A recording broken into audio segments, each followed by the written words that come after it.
Next topic is retinal artery occlusion. अब arteries जो हैं वो कुछ सेंट्रल होती हैं और कुछ पेरिफेरल होती हैं जो कि ब्रांच आर्टरीज़ होती हैं, ठीक है। तो इसके ये निमोनिक्स हैं, आप लोग इनको भी एक दफ़ा ज़रूर देख लेना क्योंकि समटाइम्स निमोनिक्स आ जाते हैं तो उस वक्त पता नहीं लग रहा होता कि ये क्या चीज़ है, ठीक है। तो central retinal artery occlusion and branch retinal artery occlusion, ठीक है। अब सेंट्रल रेटिनल आर्टरी और ब्रांच रेटिनल आर्टरी दोनों के सेम सिम्टम्स होते हैं, साइंस एंड सिम्टम्स, लेकिन जो सेंट्रल है उसके अंदर पूरा एरिया इन्वॉल्व होता है और ब्रांच के अंदर वो स्पेसिफिक ब्रांच इन्वॉल्व होती है, ठीक है। अब आर्टरीज़ की ओक्लूजन आपको पता है या तो थ्रोम्बोसिस की वजह से होगी या फिर एम्बोलिज्म की वजह से होती है, ठीक है। मोस्टली थ्रोम्बोसिस की वजह से and less commonly due to embolism. अब ज़्यादातर जो ओक्लूजन है वो कैरोटिड आर्टरी के लेवल पे होती है। ये एक बहुत इंपॉर्टेंट एमसीक्यू है, ठीक है। ये जोगी के अंदर लिखा हुआ है, यहाँ पे भी लिखा हुआ है वैसे तो। ये देखो, embolism of the carotid artery aortic arch and cardiac origin accounts for about 20%, लेकिन जोगी के अंदर ये चीज़ लिखी हुई है कि ये हमारे पास सबसे ज़्यादा जो ओक्लूजन है वो कैरोटिड आर्टरी के अंदर होती है, ठीक है। अब एम्बुलाई जो है वो कितनी तरह के हो सकते हैं, कोलेस्ट्रॉल का हो सकता है, प्लेटलेट्स का हो सकता है और कैल्सिफिक कैल्शियम का हो सकता है, ठीक है। तो अब ये हमारे पास करते क्या हैं, ये वहाँ पे आर्टरीज़ को ऑक्लूड करते हैं, ठीक है। ऑक्लूड करने के बाद आगे ब्लड को पास नहीं करने देते, ठीक है। इसकी वजह से इस्कीमिया होता है, इन्फ्लेमेशन होती है और वेजोस्पैज़म और आईओपी राइज करता है, ठीक है। अब इसके क्लिनिकल फ़ीचर्स बहुत इंपॉर्टेंट है, यूक्यूज़ में एज़ इट इज़ पूछा होता है कि इसके क्लिनिकल फ़ीचर्स बताएं रेटिनल आर्टरी के। और रेटिनल आर्टरी के क्लिनिकल फ़ीचर्स जो हैं वो आपने एज़ इट इज़ लिखने, इसके अलावा आपको इसकी इन्वेस्टिगेशंस पता होनी चाहिए।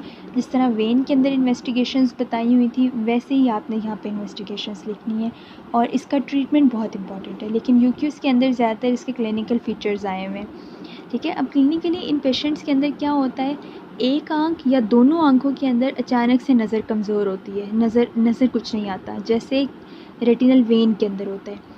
लेकिन रेटिनल वेन्स के अंदर वेन्स वर एंगॉर्ज्ड और डायलेटेड। अगर आपको याद हो तो रेटिनल वेन के अंदर नज़र तो अचानक से लॉस हो जाती है एक आंख की, लेकिन इसके अंदर वेन्स डायलेटेड होती हैं और प्यूपिल जो है वो नॉर्मल होता है। लेकिन रेटिनल आर्टरी को अगर हम उससे डिफ्रेंशिएट करना चाहें तो इसमें नज़र तो कमज़ोर होती है लेकिन उसके साथ प्यूपिल डिफेक्टिव होता है और इसके अलावा इसके अंदर वेन्स बिल्कुल नॉर्मल होती है, आर्टरीज़ हमें नज़र ही नहीं आती, इस तरह से वाइट कलर का एरिया नज़र आता है। मैं इसके लिए आपको जोगी की एक पिक्चर भेजूंगी, उसके अंदर ये वाइट एरिया शो करवाया हुआ है, यहाँ पे थोड़ा येलो और बिल्कुल पेल है लेकिन उन्होंने लिख इसको वाइट एरिया दिया है, तो ये वाइट ही एक्चुअली अपीयर होता है। ये मैं आपको जोगी की पिक्चर इसकी सेंड करूँगी, ठीक है। तो इसके अंदर क्या होता है हमारे पास, इन पेशेंट्स के अंदर जो सेंट्रल विजन है वो अनइफेक्टेड रहती है, पेरिफेरल विजन इनके अंदर पेशेंट्स के अंदर ज़्यादातर लॉस होती है क्योंकि इनके अंदर जो मैक्यूलर रीजन है वो नॉर्मल होता है। मैक्यूला को कोरॉइड सप्लाई करता है, कोरॉइड से ब्लड वेसल्स आती है और यहाँ पे हमारे पास रेटिनल आर्टरी ओक्लूड हो रही है। रेटिनल आर्टरी बाकी रेटिना को सप्लाई करती है और मैक्यूला को कोरॉइड सप्लाई करती है, इसकी वजह से मैक्यूला नॉर्मल होता है। That is why macula means के सेंट्रल विजन इज़ नॉर्मल, ठीक है। इसके अलावा इसके अंदर एक साइन होता है एमेरोसिस फुगस। ये साइन क्या है, ये हमारे पास बेसिकली ये क्या शो करता है कि पेशेंट के अंदर नज़र क्यों कमज़ोर होती है, क्योंकि उसकी जो आर्टरीज़ हैं वो ऑक्लूड हो जाती हैं, उनके अंदर ब्लड फ्लो जो है वो ऑक्लूड हो जाता है। तो it is a condition in which person can not see one और both eyes due to lack of blood flow to the eyes, ठीक है। इसको हम लोग क्या कहते हैं, एमेरोसिस फुगस, ठीक है। ये आपने इसका याद करना है, ये एमसीक्यू भी पूछ लेते हैं कि ये किसका करेक्टरिस्टिक फ़ीचर है, ये रेटिनल आर्टरी ओक्लूजन का करेक्टरिस्टिक फ़ीचर है।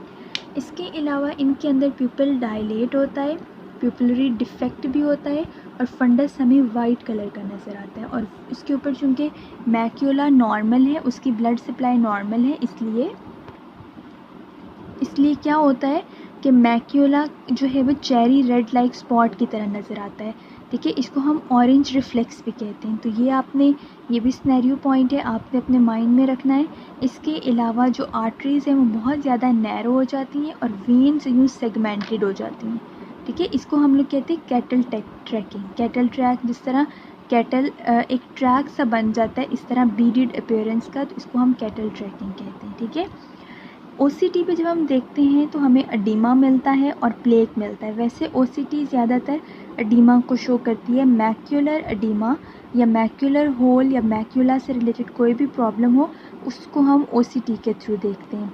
और एफएफए के थ्रू हमें पता लगता है कि आर्टरीज़ जो है वो उनकी फिलिंग नहीं हो रही, बहुत लेट हो रही है, क्योंकि आर्टरीज़ ऑक्लूड हो रही हैं, ऑक्लूड हो गई हैं। इस वजह से एफएफए के अंदर क्या होता है, उसके अंदर आर्ट्रियल फिलिंग इज़ डिलेड और इलेक्ट्रोरेटिनोग्राफी पे हमें बी वेव्स नहीं नज़र आती। ठीक है, तो ये इसके कुछ डायग्नोस्टिक पॉइंट्स हैं, क्लिनिकल फीचर्स हैं जो आपने एज इट इज़ लिखने हैं। ये सारे पॉइंट्स कि रेटिना वाइट होता है, चेरी रेड स्पॉट्स होते हैं, वेन्स जो हैं वो सेगमेंटल होती है which is called cattle trucking. OCT पे हम लोगों को एडिमा मिलता है और जो हमारे पास एफएफए है उसके अंदर ये जो थोड़ी बहुत आर्टरीज बची हैं इनकी ये है, इसके अंदर फिलिंग इज़ डिलेड। ठीक है, इसके अलावा हमें एक करेक्टरिस्टिक साइन मिलता है इसका।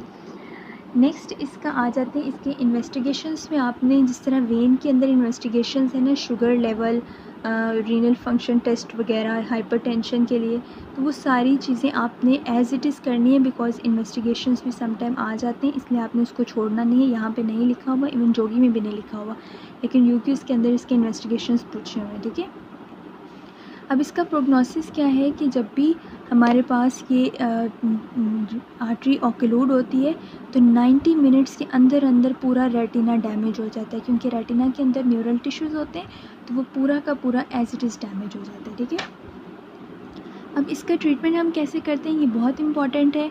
आपने वेसल के स्पैज को रिलीव करना है, उस क्लॉट को आपने रिमूव करना है और एडिमा को ख़त्म करना है। ठीक है, सबसे पहले तो आप एडिमा मीन्स के प्रेशर को कम करोगे तो एडिमा कम हो जाएगा। उसके लिए आप एस्ट्राजोलामाइड देते हो इंजेक्शन में। ठीक है, आईवी में आप एस्ट्राजोलामाइड देते हो ड्रिप की फॉर्म में, या मैनिटोल देते हो ड्रिप की फॉर्म में। ठीक है, तो जो हमारे पास एस्ट्राजोलामाइड की ड्रिप है वो इतनी स्लो होनी चाहिए कि 24 घंटे पूरा दिन लगी रहे, और जो मैनिटोल है, मैनिटोल आपने उसकी ड्रिप इतनी देनी है कि 1 घंटा चलती रहे। इसके अलावा आपने क्या करना है, मसाज करना है, आँख बंद करके उसके ऊपर मसाज करना है ताकि वो जो क्लॉट है वो वहाँ से रिमूव हो जाए। ठीक है, ये एसिटाजोलामाइड का एक मकसद क्लॉट को रिमूव करना भी है और दूसरा इसका हमारे पास प्रेशर को कम करना भी, ताकि एडिमा कम हो। मसाज का प्योरली मकसद ये है कि क्लॉट रिमूव हो जाए, और ये बहुत इंपॉर्टेंट एमसीक्यू है और यूएचएस में आ भी चुका है कि मसाज किस के अंदर करते हैं, ये हम रेटिनल आर्टरीज़ की ऑक्लूजन में करते हैं। इसके अलावा हम वेज़ोडाइलेटर्स देते हैं, क्योंकि इसके अंदर ब्लड फ्लो नहीं हो रहा था, इसलिए हम वेज़ोडाइलेटर्स देंगे ताकि ब्लड फ्लो करे। ऑक्सीजन देंगे क्योंकि आगे इस्कीमिया हो रहा है, 90 मिनट्स के अंदर इरिवर्सिबल डैमेज हो सकता है। स्टीरॉइड्स देंगे, और ये एक ऑपरेशन प्रोसीजर है, एक लेज़र प्रोसीजर है, इसको हम लेज़र एम्बोलाइसिस भी कहते हैं। It is also called transluminal ND. इसके अंदर क्या होता है कि जो ऑक्लूडेड वेसल है इस टेक्निक के थ्रू हमें नज़र आ जाती है। ठीक है, ऑक्लूडेड वेसल हमें नज़र आ जाती है। तो जब ऑक्लूडेड वेसल हमें एम्बोलस की पोजीशन का पता लगता है तो हम उसके ऊपर ये कुछ रेडिएशंस हैं, लेज़र है, उसको हम लोग उसके ऊपर थ्रो करते हैं एम्बोलस के ऊपर और उसको तोड़ देते हैं डायरेक्ट। ये एक प्रोसीजर है जिसके अंदर हम एम्बोलस को डायरेक्ट पीसीस के अंदर तोड़ देते हैं ताकि वेसल की ऑक्लूजन ख़त्म हो सके। ठीक है, ये इसके कुछ पॉइंट्स हैं। ये वैसे तो यहाँ पे भी लिखे हुए हैं, लेकिन मैंने ये पॉइंट्स जोगी से लिखे हैं, एज इट इज़ वही पॉइंट्स हैं जो यहाँ पे। तो आर्टरी ऑक्लूजन के अंदर एक तो परमानेंट विजन लॉस होती है, सेंट्रल विजन परसिस्ट करती है because macula is supplied by the choroidal arteries. इसके अलावा ये एक इसका स्पेसिफिक साइन है एमेरोसिस फुगस। ठीक है, ये एक साइन है, वो आपने ज़रूर इसका याद करना है। ये सब क्लिनिकल फीचर्स हैं, आपने एज इट इज़ लिखने हैं।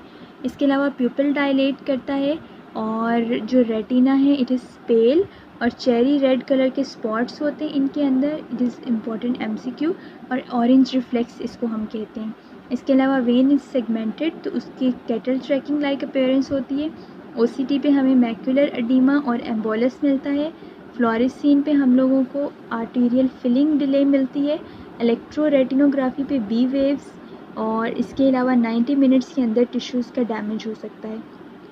ट्रीटमेंट के लिए इस तरह से ट्रीटमेंट जो है वो जोगी में लिखा हुआ है, लेकिन आप जो करना चाहो वो कर सकते हो। वैसे जतोई में ज़्यादा अच्छा ट्रीटमेंट लिखा हुआ है। तो अपने स्पैज़ को रिमूव करना है और एम्बोलस को रिमूव करना है, वेज़ो डायलेटर देना है, मसाज करना है ग्लोब को ताकि एम्बोलस रिमूव हो, पैरासेंटिसिस करनी है, ऑक्सीजन देनी है और फोटोकोएगुलेशन, और इसके अलावा एक ट्रांसल्यूमिनल ND एक लेज़र प्रोसीजर है, आपने वो करना है, ठीक है। तो वैसे अगर जतोई से करो इसका प्रोसीजर तो वो ज़्यादा अच्छा लिखा हुआ है, लेकिन आपको ये रीज़न पता होनी चाहिए कि हमने एम्बोलस को हमने स्पैल्स को रिलीव करने के लिए वेज़ो डायलेटर्स देने हैं, और एम्बोलस को रिमूव करने के लिए मसाज करना है और एसिटाजोलामाइड देना है। ये 2 रीज़न्स आपको ज़रूर पता होने चाहिए, ठीक है। ये MCQ आ सकता है। इसके अलावा इसका ये स्पेसिफिक साइन MCQ में पूछ सकते हैं। इसके अलावा ये चेरी रेड स्पॉट, ये तो आपने सुना होगा कि बहुत बार रिपीट हुआ है। ऑरेंज रिफ्लेक्स का, कैटल ट्रैकिंग का, ये कुछ पॉइंट्स हैं जो आपको इसके अंदर ज़रूर पता होने चाहिए। B वेव्स आर डिमिनिश्ड, ये भी पूछ सकते हैं, और वाइट कलर का रेटिना होता है। तो ये कुछ पॉइंट्स हैं जो आपको इस बारे में ज़रूर पता होने चाहिए, और इसके अंदर मेन ओक्लूजन कैरोटिड आर्टरी के अंदर होती है।